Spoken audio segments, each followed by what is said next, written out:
Il faut dire qu'il s'agit d'une situation grave et naturellement une enquête sera ouverte, mais pour l'heure, nous devons dire que depuis un peu plus de 2 ans, nous avons pris la décision de sortir les casernes du centre de la ville. Ce projet est déjà mûr, et les financements existent, les sites sont identifiés, les entreprises qui devront réaliser ces casernes en dehors de la ville sont aussi identifiées. Le projet, nous devrons le démarrer cette année. Comme si nous le savions, nous pensions qu'il n'était pas bon de continuer de garder les casernes au centre de la ville. Aujourd'hui, l'irréparable, il faut l'appeler ainsi, c'est produit, puisque en plein centre des quartiers populaires où se trouve le régiment blindé, un dépôt d'obus de chars a explosé avec des détonations qui ont secoué toute la ville. Et les quartiers alentours, on pourrait dire, ont été soufflés, rasés dans certains cas. Il y a donc des dégâts humains qui ne sont pas encore évalués, mais d'après les premières informations que j'ai, on n'aurait pas moins d'une centaine de morts et certainement plusieurs centaines de blessés, donc des dégâts humains très importants, des dégâts matériels aussi importants. Nous allons faire face. Nous sommes en train de nous organiser.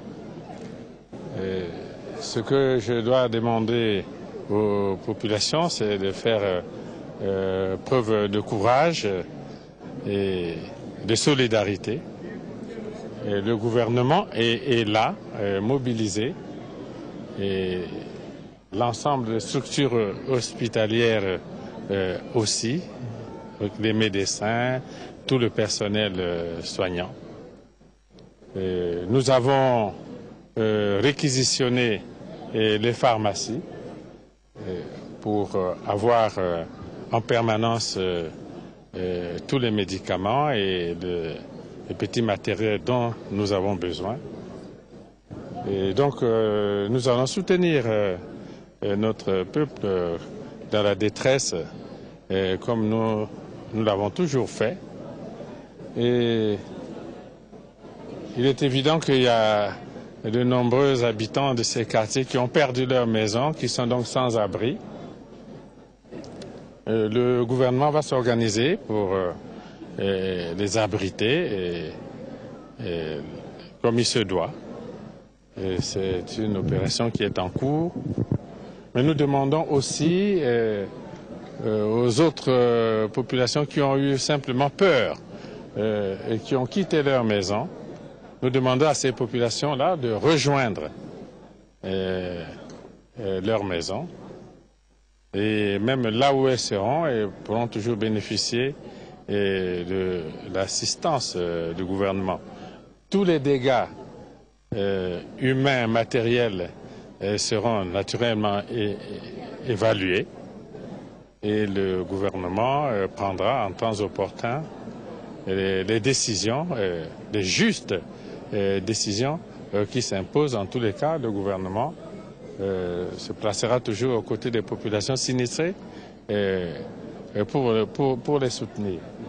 Il faut que les populations qui ont leur maison rejoignent leur maison. Je dois aussi, de manière ouverte, dire que dans la ville, il y a des magasins dont les vitres ont été emportées.